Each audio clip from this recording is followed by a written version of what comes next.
নমস্কাৰ আজি তুলা ৰাশিৰ বিষয়ে কম তুলা ৰাশি 2025ত কেনেনো যাব তুলা ৰাশি যিসকলৰ নাম ৰ আৰু দন্তা তৰে আৰম্ভ হয় তেওঁলোকক আমি তুলা ৰাশি বুলি বিবেচনা কৰো বা তুলা ৰাশিৰ জাতক জাতিকা হয় বুলি কোৱা হয় আৰু 2025ত তুলা ৰাশি সকলৰ ক্ষেত্ৰত এটা আত্মবিশ্বাসৰে ভৰা বছৰ হ'ব কনফিডেন্স লেভেল বহুত ওপৰত থাকিব তুলা ৰাশি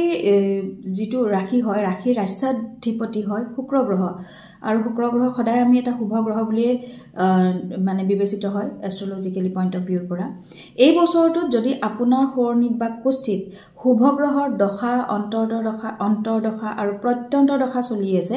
তেতিয়া হলে এই বছৰটো আপোনাৰ কাৰণে খুব বেছি শুভ ফলদায়ী হ'ব সমৃদ্ধি লাভ হ'ব টকা পইচাৰ ফালৰ পৰাই হওক নাইবা সাকসেছৰ ফালৰ পৰাই হওক বিবাহৰ ফালৰ পৰাই হওক ৰিলেশনশ্বিপৰ ফালৰ পৰাই হওক এই বছৰটো আপোনাৰ ক্ষেত্ৰত খুব বেছি শুভ ফলদায়ী হ'ব বুলি ক'ব পাৰি আৰু যি সকলে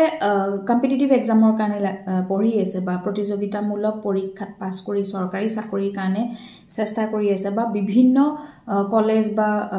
মানে বিশ্ববিদ্যালয়ত এডমিশনৰ কাৰণে চেষ্টা কৰি আছে তেওঁলোকৰ কাৰণে এই বছৰটো শুভ হ'ব সাকসেছ লাভ কৰিব পঢ়া-শুনাৰ ক্ষেত্ৰত এই বছৰটো ভাল আৰু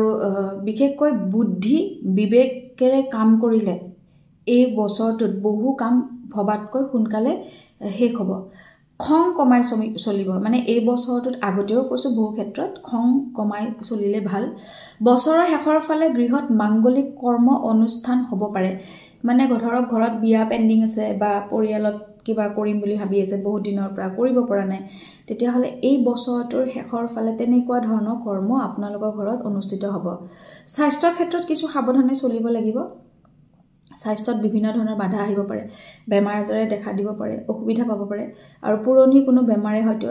এতিয়া আকৌ নতুনকৈ দেখা দিব পাৰে যেটো কমি আছিল ইমান বছৰে দাম্পত্যত মানে হাজবেন্ড ওয়াইফৰ মাজত দাম্পত্যত তৃতীয়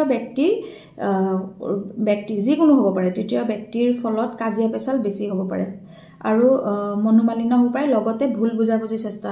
হ'ব পাৰে কিন্তু বাহিৰা জগতখনত মানে ধৰক ঘৰৰ বাহিৰত আপোনাৰ জনপ্ৰিয়তা বাঢ়িব মানে সমাজত প্ৰতিপত্তি লাভ কৰাৰ স্থান আছে আৰু জনপ্ৰিয়তা লাভ হ'ব ভ্ৰমণত এই বছৰটো শুভ বুলি ক'ব পাৰি কিন্তু শত্ৰু বৃদ্ধি হ'ব কিন্তু শত্ৰু বৃদ্ধি হলেও শত্ৰু আপোনাৰ একো কৰিব নোৱাৰে শত্ৰু নাশো হ'ব গতিকে এইটো বছৰ ফাইনান্সিয়ালি ভাল পঢ়া-শুনাৰ ক্ষেত্ৰত ভাল হেলথ ইস্যুজ থাকিব এজ এ হোল যদি সামাৰি কওঁ শত্ৰু থাকিলেও খুব বেছি ভয় কৰিব নালাগে পাৰিবাৰিক ক্ষেত্ৰত অলপ দুৰ্বল কিন্তু বিবাহৰ ক্ষেত্ৰত ধৰক বিয়াৰ ক্ষেত্ৰত আগবাঢ়িব পাৰে বিবাহত থকা বাধা আঁতৰিব গতিকে এয়া হল তুলা ৰাশিৰ 2025ৰ প্ৰেডিকচন আৰু আপোনালোকে প্ৰতিকাৰ হিচাপে সকলোৱে কৰে এইটো কাম মই আকৌ নতুনকৈ কোৱাৰ বাৰু দৰকাৰ নাই বা কৰে কিন্তু প্ৰতিকাৰ হিচাপে কৰিব পাৰে ডিও বা পাৰফিউম ইউজ কৰিব পাৰে মানে যিকোনো সুগন্ধি আতৰ হওক সুগন্ধি আৰোমা হওক আপুনি ব্যৱহাৰ কৰাটো ভাল ডেইলি কৰিব পাৰিলে খুবেই ভাল নহলে এটলিষ্ট ফ্ৰাইডে কৰক আৰু যদি আপোনালোকে কিছুমানৰ থাকে যে আৰোমা ব্যৱহাৰ কৰিলে বা ডিও বা পাৰফিউমে এলাৰ্জি ক্ৰিয়েট কৰে তেতিয়া হলে গোলাপ জল স্প্ৰে কৰিব পাৰে নিজৰ শৰীৰৰ ওপৰত প্ৰত্যেক দিনাই নাইবা যদি একেবাৰে অসুবিধা হয় তেতিয়া হলে গা ধোৱা পানীত গোলাপ জল ব্যৱহাৰ কৰক আৰু মা লক্ষ্মী পূজা অৰ্চনা কৰিব আপোনাৰ 2025 ভাল হ'ব তুলা ৰাশিৰ কাৰণে ধন্যবাদ